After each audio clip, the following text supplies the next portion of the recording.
الله وبركاته.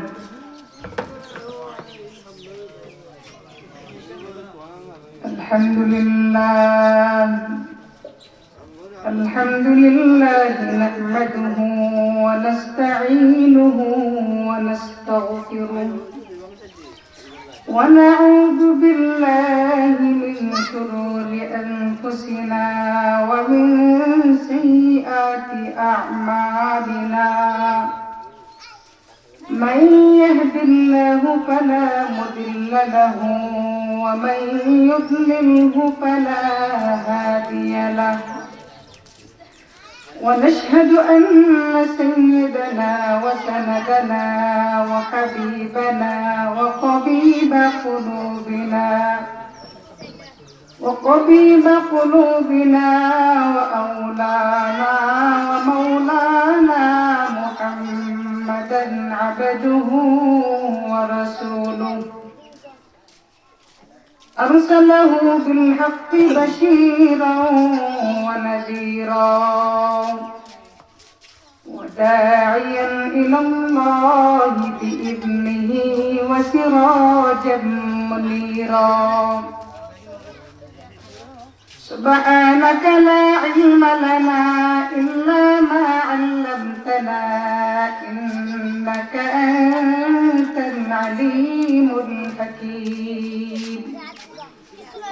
اللهم وفقني لحفظ القرآن بحرمة حبيبك نبي آخر الزمان عليه الصلاة والسلام.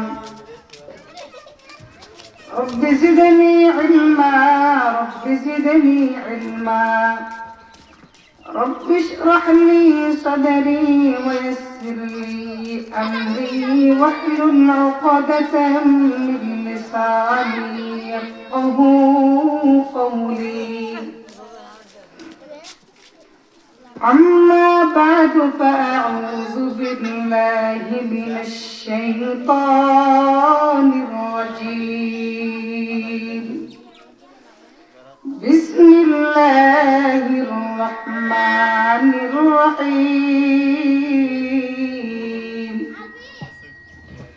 يا أيها الناس اتقوا ربكم إن زلزلة الساعة شيء عظيم.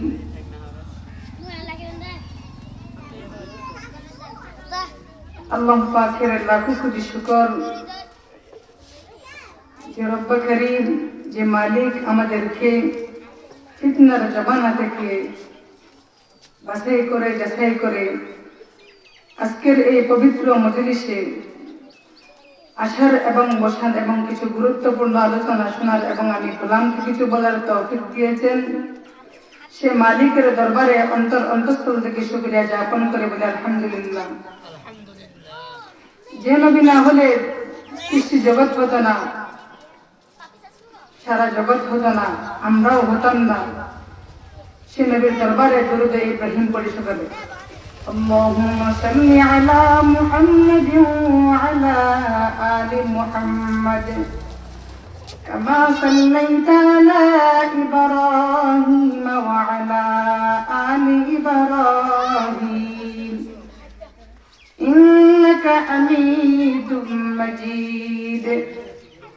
اللهم بارك على محمد وعلى آل محمد كما باركت على إبراهيم وعلى آل إبراهيم إنك حميد مجيد.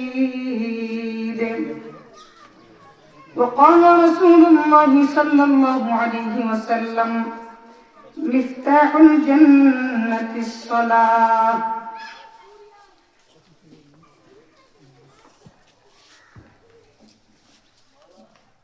আমি আপনাদের সামনে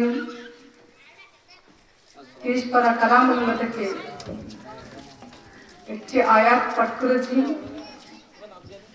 হাজারো হাদিস থেকে একটি হাদিস পাঠ করেছি। আল্লাহ তাআলা হাদিসের মধ্যে বলতেছেন মিফতাহুল জান্নাতিস সালাত, নামাজ বেহেশতের চাবি। নামাজ হচ্ছে আল্লাহ তাআলার কাছে সর্বোত্তম ইবাদত। নামাজের চেয়ে বেশি ইবাদত, প্রিয় ইবাদত কোনো আল্লাহ তাআলার কাছে কোনো প্রিয় ইবাদত নেই। নামাজ হচ্ছে সর্বোচ্চ উত্তম ইবাদত, উত্তম ইবাদত। আল্লাহ তাআলা নামাজকে বেশি পছন্দ করেন। রাসূলের অভ্যাস ছিল ফজরের নামাজের পর প্রতিদিন সাহাবীদেরকে বলতেন, হে আমার সাহাবীগণ, তোমরা কি কোনো রাত্রে কোনো স্বপ্ন দেখেছো? প্রতিদিন জিজ্ঞেস করতেন। যে যে স্বপ্ন দেখতেন তার ব্যাখ্যা বলে দিতেন। একদিন রাসূল সাল্লাল্লাহু আলাইহি ওয়াসাল্লাম একটা স্বপ্ন দেখলেন, রাসূলদেরকে সাহাবীদেরকে বলতেছেন, হে সাহাবী, আমি স্বপ্ন দেখছি আজকে রাত্রে আমাকে দুইজন মানুষ এসে একদিকে নিয়ে যাচ্ছে। রাসূল সাল্লাল্লাহু আলাইহি ওয়াসাল্লাম জিজ্ঞেস করতেছেন, ভাই আমাকে কোথায় নিয়ে যাচ্ছেন? তারা বলতেছেন, হুজুর সামনে চলেন। রাসূল সাল্লাল্লাহু আলাইহি ওয়াসাল্লাম যখন সামনে যেতে লাগলেন, যেতে যেতে দেখতেছেন একজন মানুষ বসে আছে, তার সামনে একজন মানুষ তার বাড়ি নিয়ে দাঁড়িয়ে আছেন। তার মাথা দুই ভাগ করে ফেলতেছে, দু টুকরো করে ফেলতেছে, আবার আগের মতো হয়ে যাচ্ছে, আবার কাটতেছে, আবার দুই ভাগ হয়ে যাচ্ছে, আবার আগের মতো হয়ে যায়, এভাবে কাটতে থাকতেছে। রাসূল সাল্লাল্লাহু আলাইহি ওয়াসাল্লাম জিজ্ঞেস করতেছেন, ভাই এখন কি? তারা বলতেছেন, হুজুর সামনে চলেন। যেতে যেতে দেখতেছেন, অনেক দূরে গেলেন, দেখতেছেন একজন মানুষ শুয়ে আছে, তার সামনে একজন মানুষ বড় পাথর নিয়ে দাঁড়িয়ে আছে। পাথরটা এত জোরে নিক্ষেপ করে মারতে তছনছ হয়ে যায়, টুকরো টুকরো হয়ে যায়। এত জোরে নিক্ষেপ করে পাথরটা অনেক দূরে গিয়ে পড়ে। আবার যেটা আনতে আনতে আবার আগের মতো মাথা হয়ে যায়, আবার মারা, আবার তছনছ হয়ে যায়, আবার দু টুকরো হয়ে যায়, টুকরো টুকরো হয়ে যায়, আবার আনতে আনতে আবার আগের মতো হয়ে যায়। এমন ভাবে চলতে আছে। জিজ্ঞেস করতেছেন, ভাই এগুলা কি? তারা বলতেছেন, হুজুর সামনে চলেন। যেতে যেতে দেখতেছেন একটা রক্তের নদী, নদীর মাঝখানে একজন মানুষ, নদীর পারে একজন মানুষ, নদীর পারে যে মানুষ এসে তার সামনে অনেকগুলো পাথর আছে, বড় বড় পাথর। যখন মাঝখানে মানুষটির সামনে কোন আসতে চাই, পাথরকে এত জোরে নিক্ষেপ করে আবার আগের জায়গার মধ্যে পৌঁছে যায়, এত জোরে নিক্ষেপ করে আবার আগের জায়গায় পৌঁছে যায়, আবার যখন আসতেছে আবার মারে, আবার জায়গায় পৌঁছে যায়। এমন ভাবে চলতে আছে। আর একটু দূরে যখন গেলেন, যেতে যেতে যখন আর একটু দূরে গেলেন, দেখতেছেন একটা গর্ত, গর্তের মধ্যে এমন ভয়াবহ কঠিন আগুন জ্বলতেছে, নরনারী উলঙ্গ অবস্থায়। আগুন যখন উপরে ওঠে তারা উপরে উঠে যায়, যখন আগুন নিচে নামে তারা নিচে নেমে যায়। এমন কঠিন আগুন জ্বলতেছে। রাসূল জিজ্ঞেস করতেছেন, হুজুর এগুলা কি? তারা বলতেছেন, হুজুর সামনে চলেন। যেতে যেতে দেখতেছেন একটা বিশাল বাগান, বাগানের মধ্যে একটা বড় বিশাল গাছ আছে। গাছের নিচে একজন বৃদ্ধ বসে আছে, তার সাথে কতগুলো ছোট ছোট ছেলে আছে। আর একটা পাশে একটা গর্তের মধ্যে বিশাল যেটা আগুন জ্বলতেছে, একজন মানুষ সেটাকে হাওয়া দিয়ে, বাতাস দিয়ে আগুন আরো বাড়িয়ে দিচ্ছে, দিয়ে দিচ্ছে। এমন আগুন জ্বলতেছে। হুজুর জিজ্ঞেস করতেছেন, এগুলো কি? হুজুর বললেন, সামনে চলেন। হুজুর সাল্লাল্লাহু আলাইহি ওয়াসাল্লামকে গাছের মধ্যে তুললেন। যখন গাছের মাঝখানে গেলেন, দেখতেছেন এত সুন্দর একটা ঘর, দুনিয়ার মধ্যে আমি কোনোদিন দেখিনি এত সুন্দর ঘর। রাসূল বলতেছেন, আমার জীবনে আমি কোনোদিন এত সুন্দর ঘর দেখি নাই। সে ঘরের মধ্যে নরনারী, যুবক, বৃদ্ধ সবগুলো আছে। রাসূল সাল্লাল্লাহু আলাইহি ওয়াসাল্লাম জিজ্ঞেস করতেছেন, এগুলা কি? তারা বলতেছেন, হুজুর সামনে উঠে। যখন আর একটু উঠলো, দেখতেছেন আরেকটা এর চেয়ে আরো বেশি সুন্দর ঘর, এত সুন্দর ঘর আমি জীবনেই দেখি নাই। সেখানে শুধু বৃদ্ধ আর যুবক। এখন বলতেছেন, হুজুর সাল্লাল্লাহু আলাইহি ওয়াসাল্লাম জিজ্ঞেস করতেছেন, হুজুর সাল্লাল্লাহু আলাইহি ওয়াসাল্লাম তার কাছ থেকে জিজ্ঞেস করতেছেন, ভাই এখানে কি রহস্য, আমাকে একটু বলো না এগুলো কি? তখন তারা বলতেছেন, হুজুর যেটা দেখেছিলেন মাথা দুই টুকরো করে বলতেছে, কেটে ফেলতেছে, দুই টুকরো হয়ে যাচ্ছে। সেটা হলো মিথ্যাবাদী, দুনিয়ার মধ্যে মিথ্যা কথা বলতো, মানুষদেরকে মিথ্যা কথা বলতো, মিথ্যা কথাগুলো প্রসিদ্ধ হয়ে যেত, মানুষের মুখে মুখে হয়ে যেত, মানুষদের থেকে অভ্যাস হয়ে যেত। সে গুনাহের কারণে এমন আল্লাহ তাআলা কঠিন আযাব, ভয়াবহ আযাব রেখেছেন তার জন্য, মাথাটা দুই টুকরো করে ফেলতেছেন, আবার আগের মতো হয়ে যায়। এমন কঠিন ভয়াবহ আযাব মিথ্যাবাদের জন্য আল্লাহ তাআলা রেখেছেন। এরপরে বলতেছেন, হুজুর যেটা দেখেছিলেন মাথাটা দুই টুকরো হয়ে যাচ্ছে, পড়ে যাচ্ছে, টুকরো টুকরো হয়ে যাচ্ছে, সেটা হলো আল্লাহ তাআলা কোরআনের হাফেজ। আল্লাহ তাআলা কোরআন অর্জন করেছিল বুকের মধ্যে, কোরআনকে শ্রদ্ধা করে নাই, কোরআনকে মানে নাই, রাতে অবহেলা করে ঘুমায় যেত, দিনে কোরআন মজিদ চলতো না এবং মানুষদেরকে কোরআনের শিক্ষা দিত না, গুনাহ করত। আল্লাহ তাআলা তার জন্য এমন কঠিন ভয়াবহ আযাব রেখেছেন যে তার মাথাটা টুকরো টুকরো করে ফেলতেছে, আবার আগের মতো এরকম কিয়ামত পর্যন্ত শাস্তি বাজে থাকবে আল্লাহ তাআলার কোরআনকে না মানার কারণে। এজন্য মুসলমান কোরআনকে মানতে হবে, কোরআনকে শ্রদ্ধা করতে হবে। আল্লাহর কারণ নিজের কিতাব, আল্লাহ তাআলা নিজের কিতাবের দায়িত্ব নিজে নিয়েছেন। এত বড় কালামুল্লাহ। এরপরে যখন রক্তের সাগরের মধ্যে যাকে দেখেছিলেন সে হলেন সুদখোর, সুদ খাইত, মানুষদের দেখে সুদ খাইত। সুদ খাওয়ার কারণে আল্লাহ তাআলা এমন কঠিন আযাব রেখেছেন। সুদ যে নেই তারা একই গুনাহ, সুদের পরামর্শ যে নেই তাই গুনাহ, সুদ যে নেই তাই একই গুনাহ, কঠিন গুনাহ। সুদ এত মারাত্মক জিনিস, কিয়ামত পর্যন্ত রক্তের সাগরের মধ্যে সাঁতার কাটতে হবে। এটা কঠিন কঠিন আযাব। আর ভাই সুদ কেন খান? প্রয়োজনে রিক্সা চালান, দিন মজুরি কাজ করেন। এরপরে বলতেছেন হুজুর আপনি যাকে দেখেছেন, যাদেরকে দেখেছেন আগুনের মধ্যে জ্বলতেছে, তারা বলেন কেউ নয়, জেনা করে, যারা দুনিয়ার মধ্যে জেনা করে, মানুষদেরকে নষ্ট করে, নষ্ট করে, তারা হলো সেরা। তারা জেনাপুরদেরকে আল্লাহ তাআলা এমন কঠিন আযাব দিবেন, কিয়ামত পর্যন্ত এই ভয়াবহ আগুনে চলতে থাকবে। যখন আগুন উপরে ওঠে তারা উপরে উঠে যায়, যখন আগুন নিচে নামে তারা নিচে নেমে যায়।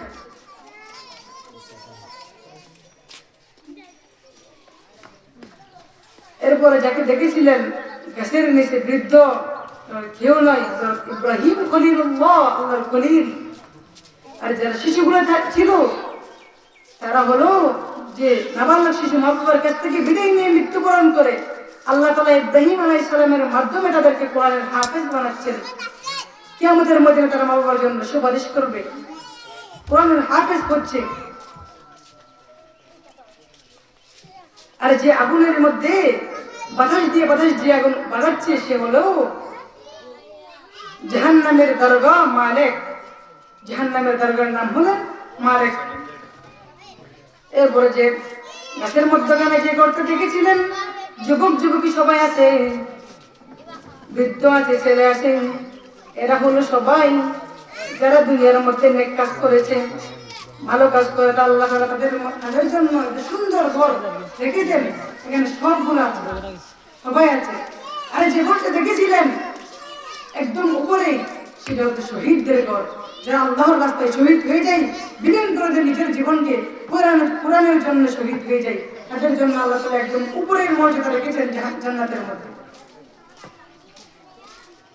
আমার রাসূল এমন রহমান, এমন দয়ালু। রাসূল সাল্লাল্লাহু আলাইহি ওয়াসাল্লাম বলেন হুজুর মাথা তুললেন, যে মানুষ দুজন ছিল সেটা হচ্ছে একজন জিবরাইল, একজন মিকাইল। তারা আল্লাহর হুকুমে রাসূল সাল্লাল্লাহু আলাইহি ওয়াসাল্লাম কাছে আসলেন এবং বলে দেখালেন উম্মতদেরকে কি শাস্তি দিবেন, যাতে উম্মতদেরকে বোঝাতে পারে, যে আল্লাহ তাআলা দেখানোর জন্য তাকে পাঠাইলেন। এক আল্লাহর গোলাম আল্লাহর ইবাদত করার জন্য দুনিয়ার জান্নাতে আল্লাহর ইবাদত করতে কষ্ট হয়ে যাচ্ছে, সেজন্য সাগরের দ্বীপের মধ্যে চলে গেলাম। সেখানে গিয়ে বলতেছেন হে মালিক, হে আমার আল্লাহ, আল্লাহ দুনিয়ার জান্নাতের জন্য ইবাদত করতে পারতেছি না মালিক, আল্লাহ তুমি আমার খাবারের ব্যবস্থা করে দাও। আল্লাহ তাআলা এমন একটা গাছ তৈরি করে দিয়েছে যে গাছের ফল আজকে আছে, আজকে যে স্বাদের ফল, কালকে বিশেষ সে ফল নাই, কালকে নতুন ফল, পাকানো ফল থাকে। এমন সুন্দর আল্লাহ তাআলা ফল গাছ তৈরি করে দিয়েছেন। আল্লাহ তাআলা বলেন আমাকে তোমরা ডাকো, আমি আল্লাহ তোমাদের ডাকি সাড়া দিব। আল্লাহ তাআলা বলেন চাও বান্দা, আল্লাহ তাআলা শেষ রাতে এসে বলে বান্দারা উঠো, আমি আল্লাহর কাছে চাও, আমি আল্লাহর কাছে একবার চাইলে আমি আল্লাহ তোমাদেরকে 10 বার রহম পাঠাবো। একবার এসে আল্লাহ তাআলা 10 বার পাঠাবেন, 10 বার রহম পাঠাবেন। আল্লাহ তাআলা একজন রহমান, নিচের আসমানে এসে যায়, বান্দা আমার কাছে চাও। যখন বান্দারা ওঠে না, আল্লাহ তাআলা সাগরের মধ্যে রহম দিয়ে দেয়, পাহাড়ের মধ্যে দিয়ে দেয়। ওই মানুষটা আল্লাহর কাছে দোয়া করতেছে, আল্লাহ সাগরের পানি তোলা বানাতো, আমি খেতে পারবো না, তুমি আমাকে পানির ব্যবস্থা করে দাও। আল্লাহ তাআলা এমন সুন্দর একটা নাহার তৈরি করে দিছে, এক এক দিন এক এক রকমের মজার পানি। এই সাগরের দ্বীপের মধ্যে 500 বছর আল্লাহর ইবাদত করেছে। যখন হায়াত শেষ হয়ে গেছে, আল্লাহর ডাক আসছে, মরে গেল, মৃত্যু হয়ে গেল, আল্লাহ তাআলার কাছে গেলেন, মালিক আল্লাহ, এখন তো তোমার আমার রহম লাগবে না, কারণ আমি তো কোনো গুনাহ করি নাই। সাগরের দ্বীপের মধ্যে 500 বছর তোমার ইবাদত করেছি, কোনো তো রহমের দরকার নাই। আল্লাহ তাআলা বলতেছেন, আমি রহমান, আমার রহম ছাড়া কেউ জান্নাতে যেতে পারে না, কোনো কাজ করতে পারে না। আল্লাহ তাআলা এমন রহমান। আল্লাহ বলেন, ফেরেশতা এদিকে আসো, আমার বান্দাকে একটু জাহান্নামের আশপাশ দিয়ে ঘুরে নিয়ে আসো। ও বলতেছে আমার রহম নাকি ওর দিকে লাগবে না। যখন জাহান্নামের দিকে নিয়ে যাচ্ছেন, জাহান্নামের অনেক কোটি কোটি কোটি মাইল দূরে, এখন মাত্র একটু গেছে, জাহান্নামের তাপে, গরমের তাপে তারা পিপাসা এমন ভাবে পিপাসা লাগছে যে পানি খেতে বেশি ইচ্ছে করতেছে। ও ইবাদত করেছে 500 বছর, যদি এক গ্লাস পানি খেতে চায় তাহলে 200 বছরের সওয়াব দিয়ে দিতে হবে। এমন কথা, এখানে কোনো টাকা চলে না, কারণ সবগুলো সওয়াব দিয়ে হয়। এক গ্লাস পানি নিতে 200 বছরের সওয়াব দিতে হয়। আর একটু গেল, আরো বেশি পয়সা লেগে গেল, আরো 300 বছরের সওয়াব দিয়ে দিয়েছি। এভাবে এভাবে সব সওয়াব শেষ হয়ে গেছে, কিন্তু তার পানির পিপাসা মিটাই নাই। আল্লাহ তাআলা বলতেছে, ও ফেরেশতা এখন নিয়ে আসো। আল্লাহ তাআলা বলে, আমি তো রহমান, আরে বান্দা এখন কি তোমার কাছে কি কোনো সওয়াব আসেনি? কোনো সওয়াব আছে? 500 বছরের সব সওয়াব শেষ, কিন্তু আল্লাহ তাআলা রহমান, দয়া করে তাকে জান্নাতের মধ্যে প্রবেশ করে দিয়েছে। আল্লাহ তাআলা বলেন, দুনিয়ার মধ্যে কষ্ট করো, কিন্তু আমি আল্লাহর কাছে এসে কোনো কষ্ট করতে হবে। এজন্য মুসলমান বলতে চাই, নবীর সুন্নাত মোতাবেক চলেন।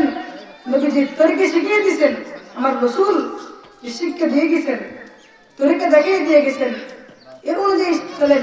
ইসলাম একদম সহজ, ইসলামের মধ্যে সহজ ধর্ম কোনো ধর্ম নাই। আমার রাসূল অনেক দয়ালু, যে সুন্দর শিক্ষা দিয়ে গেলেন, এগুলোর মধ্যে চলেন, আল্লাহর আদেশ মধ্যে চলেন। 5 ওয়াক্ত 5 বার আল্লাহকে ডাকেন। আল্লাহ তাআলা বলে নাই সব সময় আমাকে ডাকো, 5 ওয়াক্ত 24টা ঘন্টা আমার কাছে লিপ্ত হয়ে থাকো। আল্লাহ তাআলা সেটা বলে নাই, 5 ওয়াক্ত 5 বার ডাকো, আর জমিনের মধ্যে নামো, রিজিক কামাই করো। রিজিকের দরকার, রিজিকের আয় হচ্ছে না, আল্লাহর কাছে চাও, বান্দা আল্লাহর কাছে চাও। আল্লাহ তাআলা তো বলেন, আমাকে একবার ডাকলাম আমি আল্লাহ 10 বার সাড়া দেব।